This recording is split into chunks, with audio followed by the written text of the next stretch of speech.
Fala galera, professor Juliano aí com vocês. Nas nossas últimas aulas que a gente vai ter sobre esse período do primeiro reinado e do período regencial, nossa aula de número 7, né? E vamos relembrar um pouquinho, a gente viu já desde aquele período em que o Dom Pedro I proclamou a independência do Brasil, vimos que o principal erro, na verdade, para ele foi a criação da Constituição de 1824.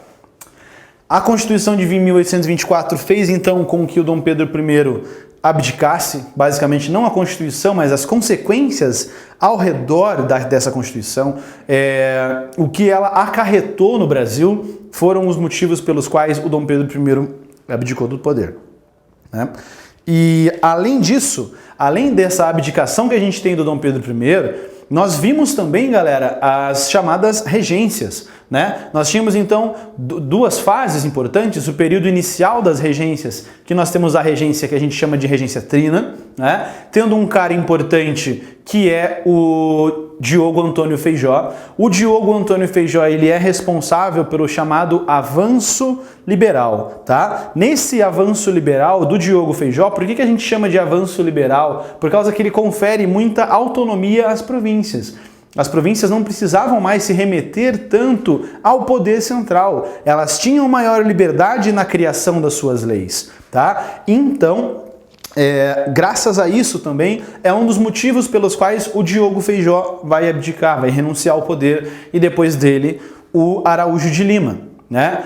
Além disso, galera, durante esse período do Diogo Feijó, é um período que nós temos muitas e muitas revoltas acontecendo no Brasil. Algumas dessas revoltas, como uma delas que a gente vai ver na nossa aula de hoje, elas são revoltas que vão perpassar o período do Diogo Feijó e vão até, na verdade, o momento do segundo reinado, que só terão o seu fim com o Dom Pedro II. Tá? Então são revoltas que demoram um certo tempo para que elas aconteçam, como é o caso, por exemplo, da Revolução Farroupilha, que vai levar 10 anos para que ela aconteça. Tá? E isso tudo nós temos nesse período que vai ali de 1831 a 1840. Em 9 anos nós temos muita coisa, né? Em se tratando desse período aí de século XIX no Brasil. Tá?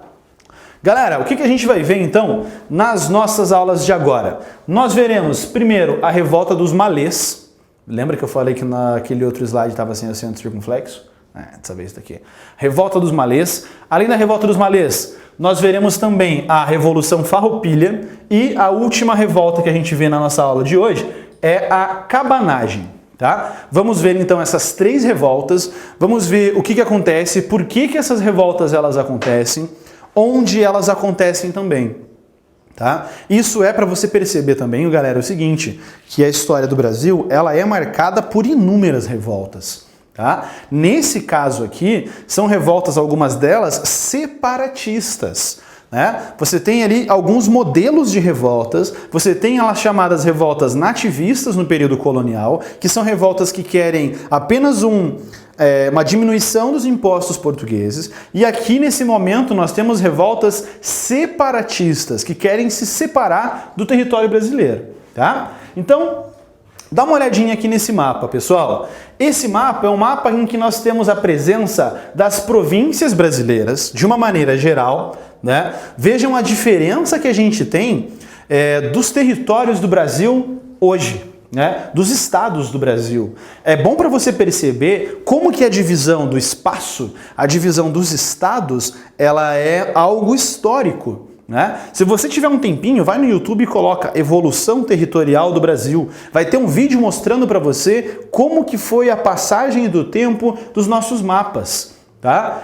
E entendam também que o território brasileiro como ele é hoje, ele não é estático, ele pode sofrer mudanças, tá? Inclusive, se você procurar, você vai encontrar projetos de lei que querem criações de outros estados no território do Brasil, tá? Por exemplo, o estado do Iguaçu aqui no Brasil, no Paraná, por exemplo, que é da onde eu falo para vocês, né? A criação de São Paulo do Sul, por exemplo, se você pesquisar, você vai encontrar. Aqui nós temos um panorama geral de como eram as províncias do território brasileiro nesse período aqui do século XIX, tá? Então, olha só, aqui eu coloquei para vocês nesse mapa porque nele nós temos os locais onde acontecem as revoltas que a gente vai ver aqui, tá? Quais são essas revoltas então, galera, e o que elas têm de específicas? A cabanagem, que é o que a gente tem aqui na região do Grão-Pará, balaiada, acontece na região do Maranhão e no Piauí. A Sabinada e a revolta dos Malês são revoltas que acontecem em Salvador. E a Revolução Farroupilha, que é a mais duradoura delas, que dura ali 10 anos, tá? De 1835 a 1845, no Rio Grande do Sul e em Santa Catarina. Vejam que nós tivemos revoltas no território brasileiro como um todo. Perdão. O risco que existia de o Brasil se separar em várias pequenas repúblicas, em vários pequenos países, ou nem tão pequenos como o caso do Grão-Pará, era um risco iminente, era um risco que realmente existia, galera. E é uma das causas, essas revoltas, essas revoltas são uma das causas que farão o Diogo Feijó abdicar do poder, tá?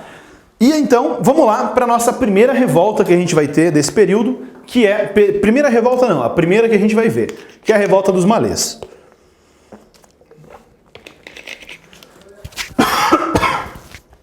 Vamos lá. Revolta dos Malês, ela acontece no ano de 1835, na Bahia. Essa é uma revolta que a Netflix está fazendo uma série sobre ela. Acredito que até o final desse ano, quer dizer, esse ano não sei, né, com os problemas que a gente está tendo no Brasil, mas até o ano que vem já tá no ar essa série. Ela é uma série específica contando a revolta dos Malês. O que foi essa revolta, galera? Qual que era a principal mão de obra utilizada no Brasil durante o período imperial e durante o período colonial? A mão de obra escrava. De onde vinham esses escravos? Do continente africano. Então nós temos a mão de obra do negro africano escravizado sendo utilizada no Brasil. E muitos desses escravos, galera, vinham de países que eram muçulmanos. O senhor na África tem muçulmano? Claro que sim. Por exemplo, o Marrocos é um país do norte da África hoje em dia que tem 98% da sua população de muçulmanos. E aqui no século XIX já era assim. Então nós temos alguns escravos, chamados de escravos malês, que viviam na Bahia. Olha o detalhe que a gente tem dessa revolta.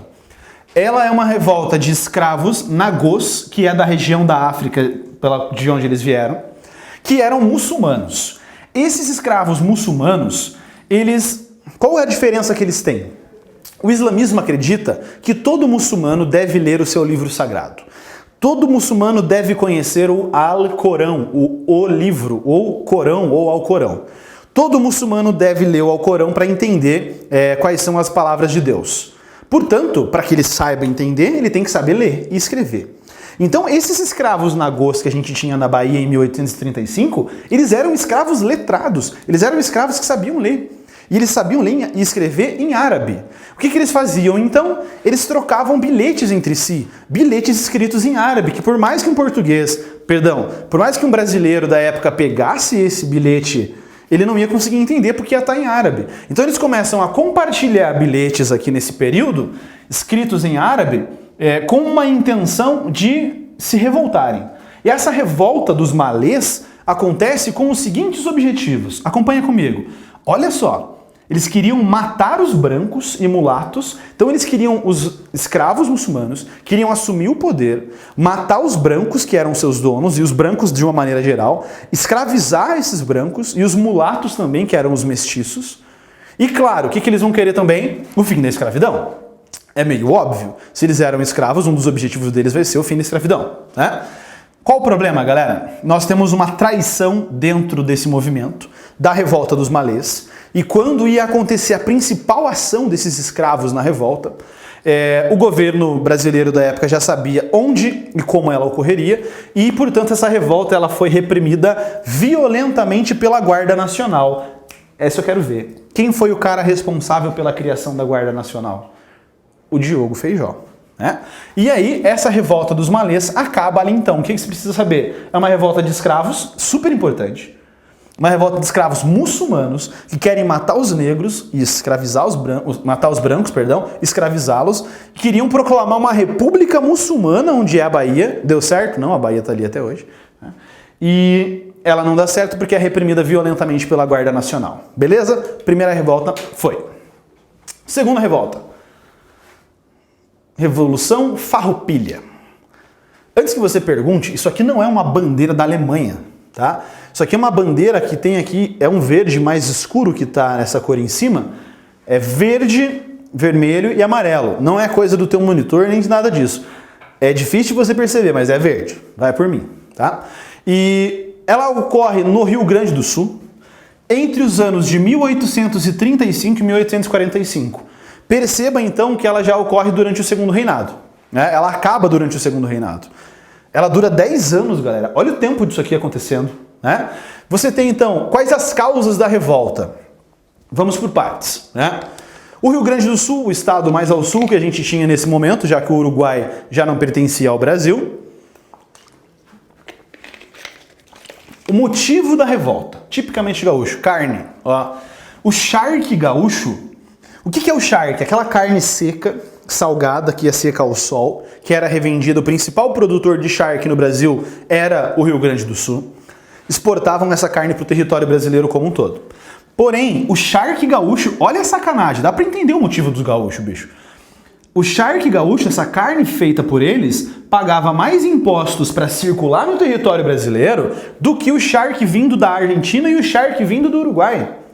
Então os gaúchos vão falar, ô regentes, diminuam os impostos. Não tem como a gente competir com esse nível de impostos elevado dessa maneira. A gente não quer nada demais, a gente só quer diminuição. Então, inicialmente, a Revolução Farroupilha não é um movimento separatista. E isso pode cair na tua questão. Dizendo a Revolução Farroupilha sempre foi separatista. Não. Inicialmente, ela quer apenas a diminuição do imposto cobrado sobre o charque. Ela quer a igualdade de concorrência do charque gaúcho com o charque argentino e com o charque do Uruguai.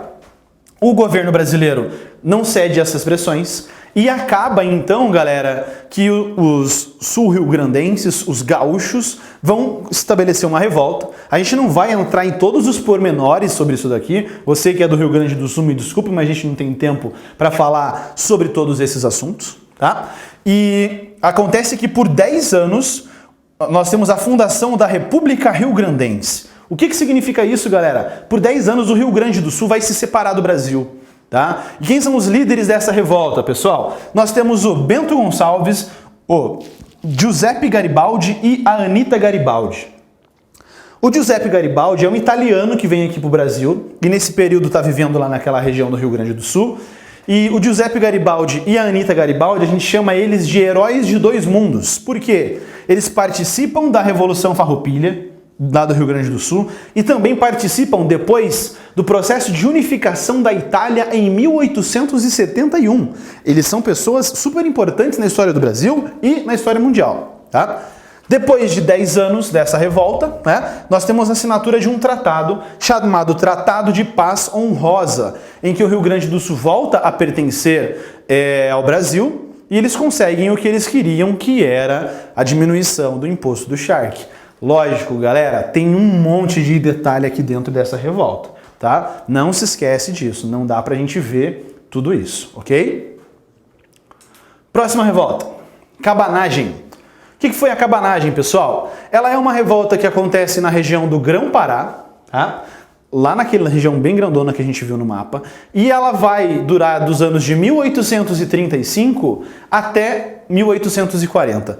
Quais os motivos que nós temos essa revolta aqui acontecendo, pessoal? Ela é uma revolta entre grupos políticos e ela tem interesses diversos. Vejam, elas têm interesse dos fazendeiros, portanto tem interesse da elite, e tem interesse também dos cabanos. Quem eram os cabanos? Olha aqui, ó.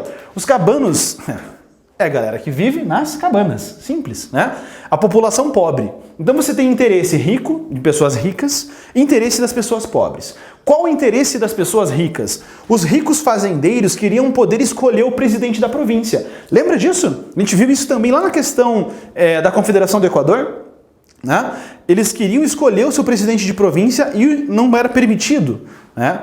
Outro detalhe, os cabanos, que eram aquelas pessoas que viviam nas cabanas, lógico, né?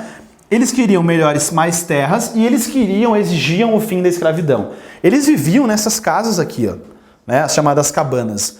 Qual que é o problema, galera? Olha o que esses caras vão fazer. Os caras são do mal. Os cabanos, eles vão assassinar o presidente da província. Eles falam, vamos ver se o governo brasileiro não vai atender o que a gente precisa. O que eles fazem? Assassinam o presidente da província, vão matar o cara, né? Colocam no poder o Félix Malcher. Porém, esse Félix Malcher, ele é acusado de traição e no ano de 1835 um outro cara vai assumir o poder, que é o Eduardo Angelim, que vai proclamar a República do Grão-Pará. É meio que um período então que o Grão-Pará vai se separar do Brasil, né? É reprimido posteriormente violentamente pelo governo imperial essa revolta que a gente tem aqui, né? E em 1836 o governo imperial consegue retomar Belém. E dois detalhes importantes que a gente precisa dessa revolta. Ela é uma revolta que tem interesses do povo, interesses da elite. Qual outro detalhe que você tem que lembrar sobre isso aqui? Ela é a revolta que tem o maior número de mortes no Brasil. 40% da população do Grão-Pará morre por causa da violência que aconteceu, da maneira violenta que o governo brasileiro, o governo imperial brasileiro reprimiu essa revolta. Tudo bem? Beleza, galera? Então a gente fecha aqui a nossa primeira aula sobre essas revoltas. Vimos então a revolta dos malês, a Revolução Farroupilha e a cabanagem, certo? Nas próximas aulas a gente vai falar sobre a balaiada e a sabinada. Beleza? Forte abraço para vocês e bons estudos. Tchau!